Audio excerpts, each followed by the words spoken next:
Blood dripped from Ashvera's wings as she crashed through the thick canopy of trees. The branches tore at her scales, but she barely felt the pain anymore. Everything hurt. Her chest burned where Corvash had slashed her during the challenge. Her left wing hung at an awkward angle, making flight nearly impossible. She had managed to escape her homeworld through sheer desperation, jumping blindly in a hyperspace without checking coordinates or destinations. Now she was here. Wherever here was, the dragon's massive body plowed through the undergrowth, leaving a trail of crushed vegetation and scattered blood. She needed shelter. She needed to hide before other hunters tracked her scent across the stars. In dragon culture, losing a territorial challenge meant death or eternal servitude. Ashvera refused both options. Through the pain and exhaustion, she spotted something unusual ahead. A structure, not the sleek, prefabricated buildings that colonists usually erected on frontier worlds.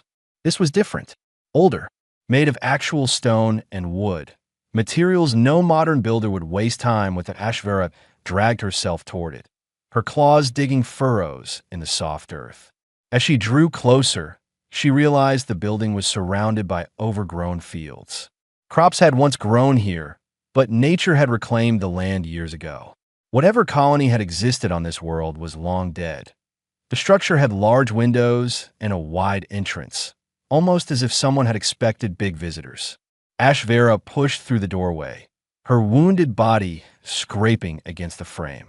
Inside, the scent of old paper and wood smoke filled her nostrils. Strange, shelves lined every wall, floor to ceiling. On those shelves sat thousands upon thousands of rectangular objects. Books, some distant part of her genetic memory supplied. Ancient human information storage. But why would anyone keep these when digital storage was so much more efficient? A small light flickered in the corner of the massive room. Ashvera's eyes adjusted, and she saw him. An old human male sat in a worn chair, a book open in his lap. He wore simple clothes and reading glasses perched on his nose. Gray hair covered his head and face. He looked up at the dragon bleeding all over his floor and showed absolutely no fear. "You're hurt," the human said calmly, as if massive dragons wandered into his home every day. Ashvera growled, a warning sound meant to establish dominance. In dragon culture, you either dominated or were dominated. There was no middle ground. The human simply turned a page in his book. "There's dried meat in the storage room to your left. Help yourself if you're hungry. I'll get bandages for those wounds." The dragon stared at him, confused. Why wasn't he running? Why wasn't he calling for help or reaching for a weapon? She had encountered humans before during territorial disputes over mining rights. They usually responded to dragons with either fear or aggression. This one showed neither. "I don't need your help, human," Ashvera hissed, her voice a deep rumble that shook the shelves. "Suit yourself," the man replied. He stood slowly, his old joints creaking, and walked past her massive form without hesitation. "Name's Walter Gray, by the way. This is my library." Ashvera watched him disappear into another room. She could kill him easily, even wounded as she was.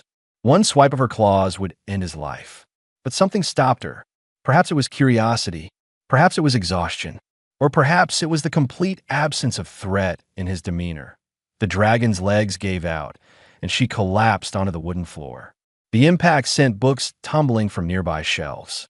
Walter returned carrying strips of clean cloth and a large bowl of water. He set them down beside her head. "You don't have to trust me," he said quietly. "But those wounds will get infected if you don't clean them. I've lived alone on this planet for 40 years. Haven't had anyone to talk to in all that time. So if you're going to bleed out on my floor, at least let me make sure you do it clean." Ashvera's pride demanded she refuse. She was a dragon, a predator, a being of power and fire.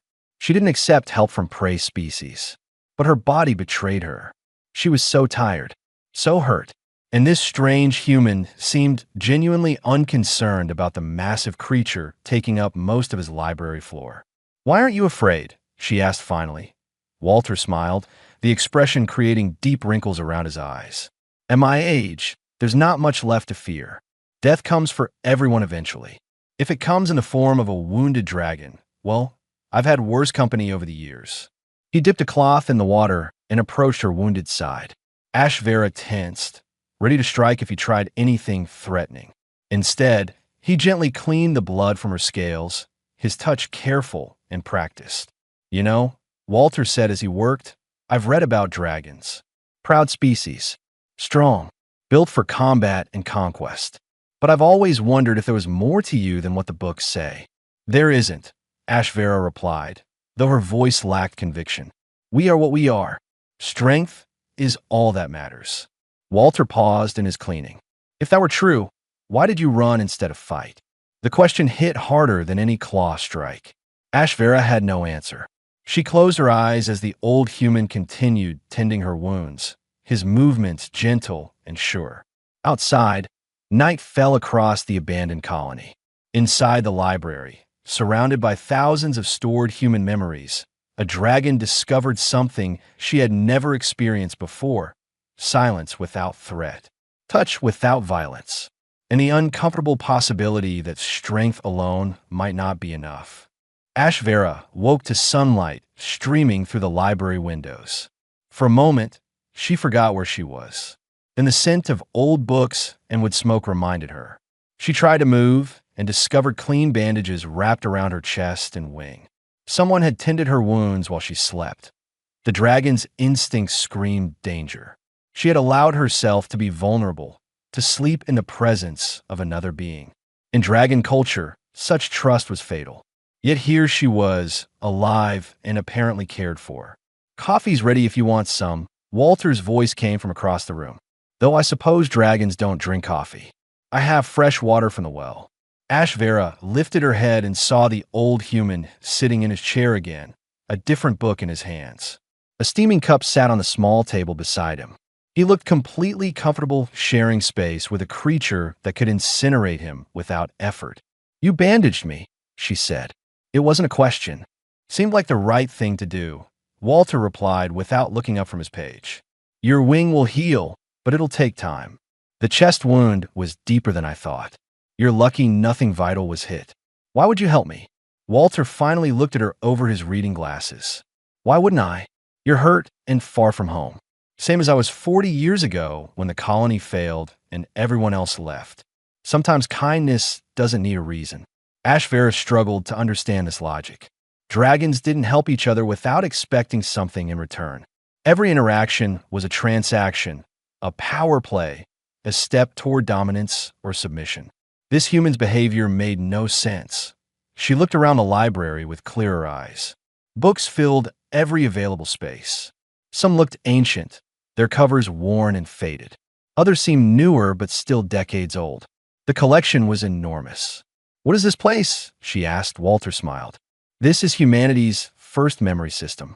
Before digital storage, before neural implants, before any of that technology, we had books. Written knowledge passed from one generation to the next.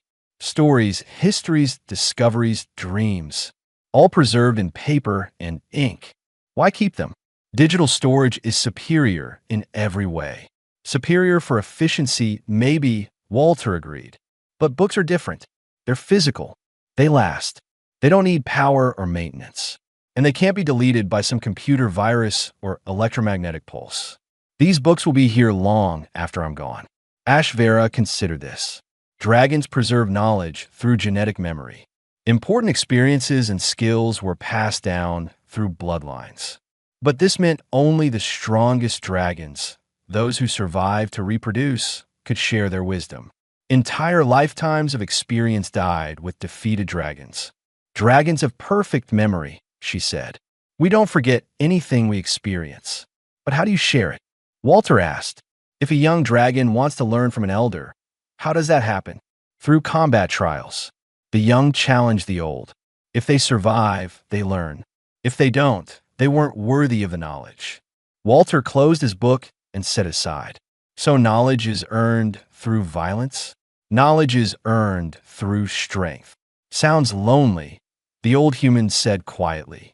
And wasteful. How many brilliant minds have you lost because they weren't good fighters? The question unsettled Ashvera. She had never considered it that way. Dragon culture was dragon culture. It had always been this way. Questioning it seemed pointless. Walter stood and walked to a nearby shelf. He pulled down a book with a faded blue cover and brought it to where Ashvera lay. Let me show you something different. A way to share experience without anyone getting hurt. He sat down on the floor beside her massive head, seemingly unconcerned about how easily she could end him. Opening the book, he began to read aloud. The story was simple. A young human boy lost in a forest, trying to find his way home. But Walter's voice brought it to life. Ashvera could almost see the trees, feel the boy's fear, sense his determination. The narrative pulled her in despite her skepticism. "This never happened," she said when Walter paused. "No, it's fiction. Made up." "Then what's the point?" Walter smiled. "The point is that someone who's never been lost in a forest can now understand what it feels like. They can learn from this boy's mistakes without making them themselves.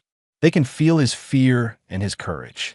Fiction lets us experience things safely, learn lessons without the cost." Ashvera pondered this. Dragons learned through direct experience or genetic memory. The idea of learning from something that never happened seemed absurd. Yet, as Walter continued reading, she found herself invested in the boy's journey. She wanted him to find his way home, even though he wasn't real. When Walter finished the chapter, he looked at her. Dragons fight to prove they're worthy of knowledge. Humans write and read to share knowledge freely. Different approaches. "Your way seems weak," Ashvera said, but there was uncertainty in her voice. "Maybe," Walter replied, "but I'm still here, aren't I?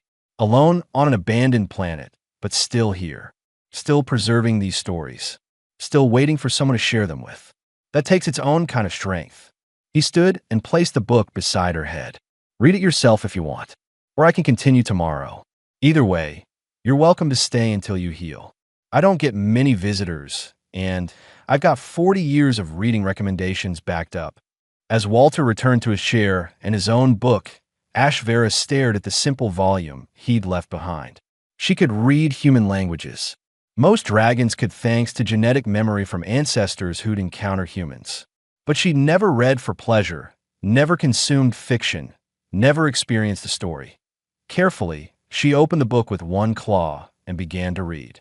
Outside, the abandoned colony slept under alien stars. Inside, a dragon took her first voluntary steps into a world beyond combat and dominance. 5 days passed in the library. Ashvera's wounds healed faster than expected, something she attributed to the strange peace of the place. No threats, no challenges, no constant vigilance. Her body relaxed in ways it never had before, allowing natural healing to work without stress hormones interfering. Walter kept to his routine.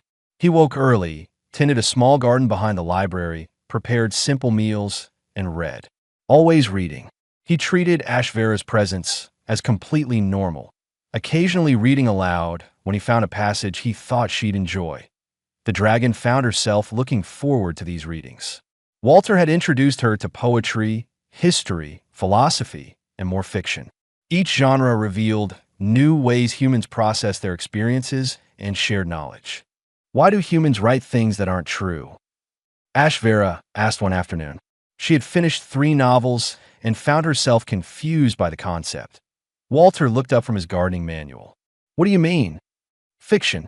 Made-up stories. They didn't happen. So why spend time creating and reading them?" The old human set his book aside and thought for a moment. Fiction lets us explore possibilities. We can examine moral questions without real consequences. We can experience emotions we've never felt. We can understand perspectives we've never lived. It's practice for real life, in a way. Dragons don't need practice. We have instinct and genetic memory. Do you? Walter challenged gently. "You're here, aren't you? Running from your own kind because you lost a fight. Did your instincts tell you to run? Did your genetic memory prepare you for defeat?" Ashvera growled softly, but there was no real anger in it. "No, dragons don't plan for defeat. We either win or die." "Exactly. But humans lose all the time. We fail constantly. So we invented stories to help us cope with failure, to learn from it, to grow beyond it. Fiction teaches us that losing a battle doesn't mean losing the war. That defeat can be temporary, that there are always more chapters to write. The dragon considered this. Her entire species viewed defeat as final. A dragon who lost a territorial challenge had no future except servitude or death. There was no redemption, no second chances, no alternative paths. I lost a Corvash, she said quietly. He's stronger, faster, more skilled. By dragon law, I should serve him or die. Instead, I ran. I abandoned everything I knew. Because you wanted to live, Walter said. That's not weakness. That's survival. And maybe there's a story in that. A dragon who chose a different path. Dragons don't tell stories. Why not? The question hung in the air. Ashvera realized she had no good answer. Dragons didn't tell stories because they never had. Because their culture didn't include it. Because strength was all that mattered and stories seemed irrelevant to strength. But was that true? Walter was physically weak by any measure. Old, fragile alone. Yet he had survived 40 years on an abandoned planet through knowledge alone. Through the wisdom preserved in his books. Through understanding how things worked, how to grow food, how to maintain shelter, how to endure isolation. My species is dying, Ashvera admitted suddenly. The words came without thought, a truth she'd never spoken aloud. We have fewer hatchlings each generation, more territorial fights, less cooperation. We're so focused on individual strength that we've forgotten how to build anything together. Walter nodded slowly. I've read about species like that, so adapted for competition that cooperation becomes impossible. Usually doesn't end well. And humans? Your species cooperates. Sometimes too much, sometimes not enough, Walter said with a slight smile. But yes, cooperation is fundamental to human nature. We share knowledge, resources, stories. We build on what others created. That's why I keep this library. One person couldn't write all these books, but one person can preserve them for whoever comes next. Who will come? The colony failed. You're alone. You came, Walter pointed out, and maybe others will. Maybe humans will return to this world someday. Maybe more dragons will find their way here. Maybe some completely different species will discover this library in 100 years. Doesn't matter. The knowledge will be here, waiting. Ashvera looked at the thousands of books surrounding them. Each one represented hours or years of some human's life. Experiences, ideas, imagination, all captured and preserved. Available to anyone willing to read them. I want to learn more, she said. About poetry. You read me the short piece yesterday about finding home. I want to understand it better. Walter's face lit up. Poetry is interesting because it uses language in ways that go beyond simple communication. It creates feeling and mood through word choice, rhythm, structure. He pulled several poetry collections from the shelves and brought them to where Ashvera rested. For the next several hours, he read and explained, helping her understand metaphor, symbolism. Imagery. One poem particularly struck her. It spoke of a warrior who laid down their sword and picked up a pen, who found that words could bridge divides that weapons only widened, who discovered that creating something was harder and more rewarding than destroying something. That's what I'm doing, Ashvera realized. Laying down my claws and picking up stories. Is that weakness? Walter asked Ashvera thought about Corvash, about the endless cycle of challenges and combat among her kind. She thought about dragon civilization, if it could even be called that. Scattered individuals guarding territories, sharing nothing, building nothing permanent. No, she said finally. It's not weakness. It's something my species never learned. We're so strong individually that we never needed to be strong together. We never needed to preserve anything because we could always take what we wanted. But that strength is killing us. Walter smiled. Then maybe you're the first chapter of a new story. A dragon who learned to read. Outside, the sun set over the abandoned colony. Inside the library, surrounded by human wisdom captured in paper and ink, a dragon experienced something her species had never known. Not just stories or knowledge or fiction, but hope. Hope that there were alternatives to the only life she'd ever known. The roar of landing engines shattered the library's peace. Ashvera's head snapped up from the history book she'd been reading. Her instincts screamed danger. She recognized those engine signatures. Dragon ships. Walter looked up from his own book, remarkably calm. Friend of yours? Hunters, Ashvera said, her voice tight. They've found me. 3 dragons landed in the overgrown field outside the library. Ashvera recognized their formation immediately. A hunting pack led by Korvash himself, the scarred male who had defeated her and claimed her territory. Beside him stood a younger female named Silthra and an older male called Dren. They approached the library with the confident stride of predators who knew they'd cornered their prey. Ashvera tensed, ready to fight despite her still healing wounds. She wouldn't go down without resistance. Walter stood slowly and walked toward the entrance. Stay here, he said quietly. They'll kill you. Maybe, but let's see what they want first. The old human stepped outside before Ashvera could stop him. She watched through the window as he positioned himself directly in the hunter's path. 3 massive dragons, each capable of tearing him apart, faced one elderly human standing in front of a library. Good afternoon, Walter said pleasantly. Can I help you? Korvash's eyes narrowed. Human, we seek the failure called Ashvera. Our instruments detected her blood trail to this location. Surrender her, and you will not be harmed. She's healing from wounds you gave her, Walter replied. I'm not surrendering anyone. Dren growled, smoke rising from his nostrils. You don't understand dragon law. Human. She lost her challenge. She owes servitude or death. Her choice to flee has made her an outlaw. I understand perfectly, Walter said. You have laws, but this is human territory, abandoned or not. Different laws apply here.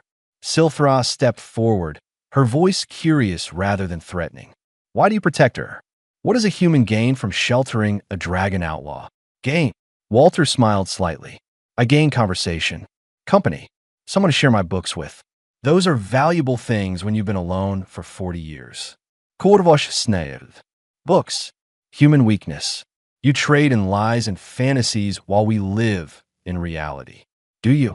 Walter asked, because from where I stand, your reality looks pretty limited. Fight, dominate, rule, repeat. Is that all there is to being a dragon? The challenge in those words made all 3 hunters tense. Korvash took a step forward. You dare question dragon culture, pray? I question any culture that destroys more than it creates, Walter replied calmly. Now, you can certainly kill me and take Ashvera. I can't stop you. But before you do, would you like to hear a story? The question caught them completely off guard. Silthra tilted her head. A story, yes. A story about warriors who discovered there was more to honor than combat. It'll only take an hour or so. Then you can do whatever you came here to do. Korvash looked ready to refuse, but Silthra spoke first. I want to hear it.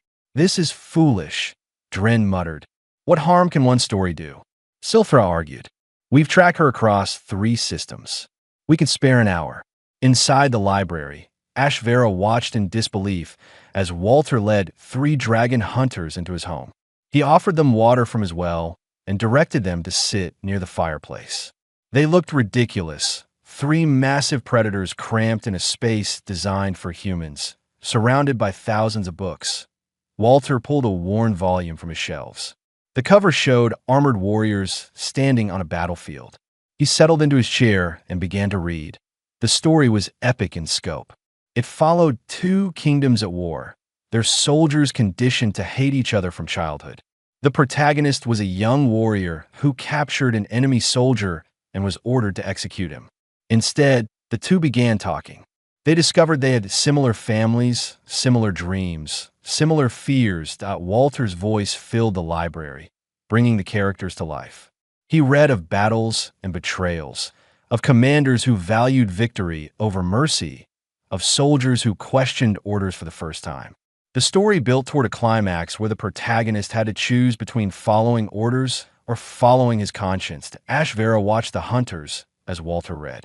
Korvash sat rigid, clearly uncomfortable but unable to leave.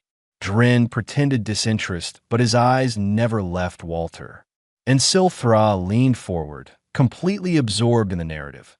When Walter reached the story's conclusion, where former enemies united to stop their commanders from continuing a pointless war. The library fell silent. That's it. Keyworks demanded. They abandon honor for peace. They redefine honor, Walter corrected. They decide that protecting life is more honorable than taking it. That building something together is more valuable than fighting alone. Lies, Corvash spat. Comfortable lies that humans tell themselves to justify weakness. But Silthra spoke softly. Is it lying if it makes you think differently? That warrior in the story faced a real choice. Follow tradition or forge a new path. We face the same choice now. We face no choice, Corvash growled. We follow dragon law. We always have. And where has that gotten us? Ashvera stepped forward from where she'd been listening. Our species is dying, Corvash. Fewer hatchlings every year. More territory disputes. Less cooperation. We're so busy fighting each other that we've forgotten how to be anything else. You speak of weakness because you lost, Corvash accused. I speak of reality because I've had time to see it clearly, Ashvera replied.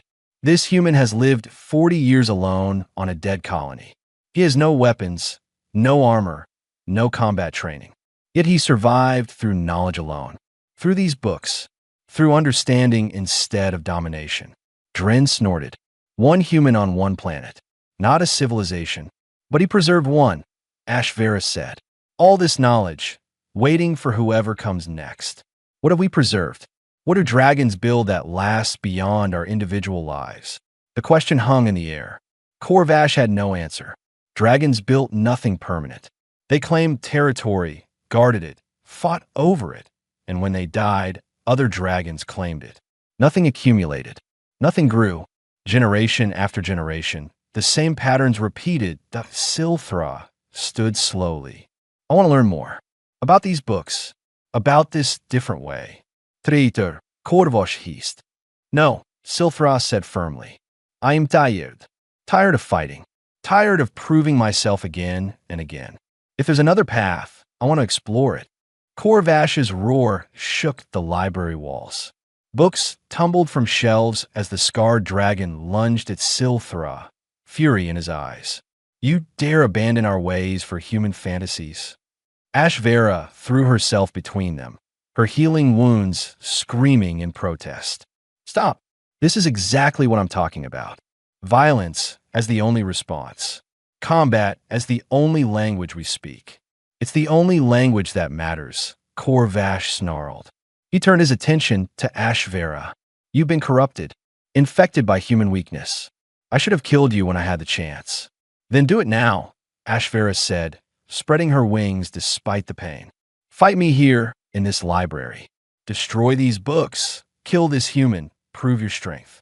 Show everyone what dragon culture really means. Corvash tensed, ready to attack. But Walter's voice cut through the tension. Before you start destroying things, let me ask you something. The old human stood, completely calm despite the deadly predators surrounding him. What happens after you win? What? Corvash turned to face him. After you kill Ashvera and anyone else who questions you. After you prove you're the strongest. What then? You go home, guard your territory, wait for the next challenger. And the cycle continues. How is that different from what your ancestors did 1,000 years ago? Our ways have lasted 1,000 years because they work. Have they? Walter gestured to the 3 dragons in his library. You came here hunting 1 outlaw. Now you have 2. Soon you'll have 3, then 4. Because once dragons see there's an alternative, how many will choose your endless cycle of violence? Dren spoke for the first time since the story ended. The human makes a point. Our numbers decline every generation. If Ashvera and Silthra represent a trend, we face a different kind of extinction. Not through weakness, but through rejection of our own culture. Then we eliminate the alternative, Corvash said. We destroy this place and everything in it. Walter picked up the book he'd been reading from and held it out to Corvash. Go ahead. Burn it. Burn all of them. Destroy 40 years of my work preserving human knowledge. Prove that destruction is all dragons are capable of.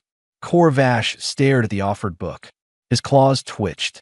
One swipe would reduce it to shreds. Yet he hesitated. Why do you hesitate? Ashvera asked quietly. You've destroyed countless things in your life. Territories, rivals, anyone weaker than you. Why does one old book make you pause? Because I'm not afraid of it, Korvash growled. But his voice lacked conviction.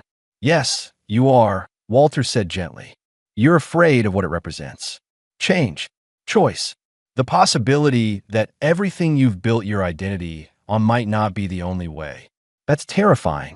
Korvash knocked the book from Walter's hands. It fell to the floor, pages splayed open. I don't fear human words. Then read them, Walter challenged. Prove they're meaningless. Sit down and read one book from start to finish. If it's truly worthless, it won't affect you at all. And if I refuse, then everyone here will know you're afraid of words on paper. That the great Korvash, dragon warrior, champion of strength, fears knowledge. The challenge was brilliant and cruel. In dragon culture, showing fear was worse than death. Korvash couldn't back down without losing face. He couldn't attack without proving Walter's point. The old human had trapped him using dragon psychology against itself. Silthra picked up the fallen book and brought it to Korvash. Read it. Prove the human wrong. Show us these stories have no power. Korvash snatched the book from her claws. He settled onto the library floor, his massive body radiating anger and wounded pride. Fine, I'll read your lies, and then I'll show you what real strength looks like. Walter simply nodded and returned to his chair. Ashvera and Silthra exchanged glances. Dren watched with obvious curiosity. The library fell silent except for the sound of pages turning. Korvash read with determination to prove the exercise pointless. But as chapters passed, his angry page-turning slowed. His expression shifted from hostility to concentration to something harder to define. Hours passed. Walter prepared a simple meal. The other dragons browsed the shelves, pulling down books that interested them. Silthra found a collection of poetry and began reading aloud to Ashvera, her voice hesitant at first but growing confident. Dren discovered a technical manual on spacecraft engineering and became absorbed in the detailed diagrams and explanations. Humans actually wrote down how their technology works? Why would they share such knowledge? Because humans believe knowledge grows when shared, Walter explained. One person discovers something, writes it down, another person builds on that discovery. Generation after generation, each standing on the shoulders of those before. Dragons hoard knowledge, Dren admitted. Each of us rediscovering what our ancestors knew, keeping it secret to maintain advantage over rivals. Seems inefficient, Walter observed. It is. Dren looked at the manual in his claws. I've spent decades trying to understand hyperspace navigation through trial and error. This book explains principles my ancestors must have known but never shared. Night fell. Still, Korvash read. The book Walter had given him was an epic fantasy, a sprawling tale of different species learning to cooperate against a common threat. The protagonist was a warrior who had to choose between personal glory and collective survival. Finally, as dawn light began filtering through the library windows, Korvash closed the book. His expression was unreadable. Well, Walter asked softly.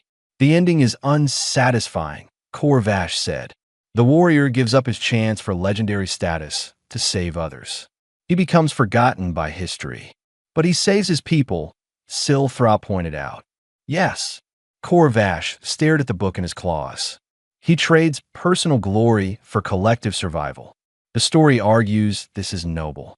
That being remembered matters less than what you leave behind. What did you leave behind? Ashvera asked. What will dragons remember about Korvash in 100 years? The scarred dragon had no answer. His entire life had been combat and conquest. He'd won territories, defeated rivals, proven his strength countless times. But he'd built nothing, created nothing, preserved nothing. When he died, other dragons would claim his territories and forget he existed. This changes nothing, Korvash said, but his voice carried doubt now. One story doesn't erase dragon nature. No, Walter agreed. But it plants a question, and questions grow. 3 months passed on the abandoned colony world. The library had changed. New structures now surrounded the original building, built by dragon claws following Walter's careful instructions. Storage rooms for the growing collection. Reading spaces designed for massive bodies. A workshop where dragons learn to repair and preserve old books. 12 dragons now lived around the library. Word had spread through unofficial channels. Dragons who were tired, who questioned, who wanted something different. They came seeking refuge and found purpose instead. Walter taught them everything. How to read, how to write, how to think about stories and ideas. Ashvera became his assistant, helping newer arrivals adjust to a life without constant combat. Silthrod discovered a gift for poetry, her verses exploring dragon culture with fresh eyes. Even Drin contributed, using his engineering knowledge to improve the library's infrastructure. Corvash remained, though he never fully embraced the transformation. He read constantly, argued frequently, and challenged every idea presented. But he stayed, and slowly, grudgingly, he began writing. His brutal honesty about dragon culture produced the most unflinching examination of their species anyone had attempted. On a quiet afternoon, a ship appeared in the sky. Not a dragon vessel, human design, a survey ship from the looks of it. Walter stood outside as it landed, the dragons gathering behind him. They'd known this moment would come eventually. The question was how humans would react to finding their abandoned colony occupied by dragons. The ship's captain emerged cautiously, hand near her sidearm. She froze when she saw the scene before her. An elderly human surrounded by dragons, all of them calm and non-threatening. "I'm Captain Richards of the survey vessel Hope's Dawn," she announced. "We're investigating abandoned colony sites for potential reclamation." "What's going on here?" "I'm Walter Gray, last resident of the original colony," Walter replied. "These are my students and colleagues. We've been building something new here." Richards looked at the dragons with obvious suspicion. "Dragons don't build. They conquer." "That was true," Ashvera spoke up. "But we're trying something different now." The captain's hand stayed near her weapon. "How do I know this isn't some trick? Dragons using an old human to lure colonists. You could trust the evidence of your eyes," Walter suggested. "Or you could come inside and see what we've created." Richards hesitated, then nodded. She signaled her crew to stay with the ship and followed Walter into the library. Her eyes widened at the sight of thousands of books carefully organized and maintained. Dragons reading quietly in corners. Written works scattered across tables in multiple languages, including dragon script. "What is this place?" she whispered. "A library," Walter said simply. "A place where knowledge is preserved and shared freely across species. We call it Haven Library."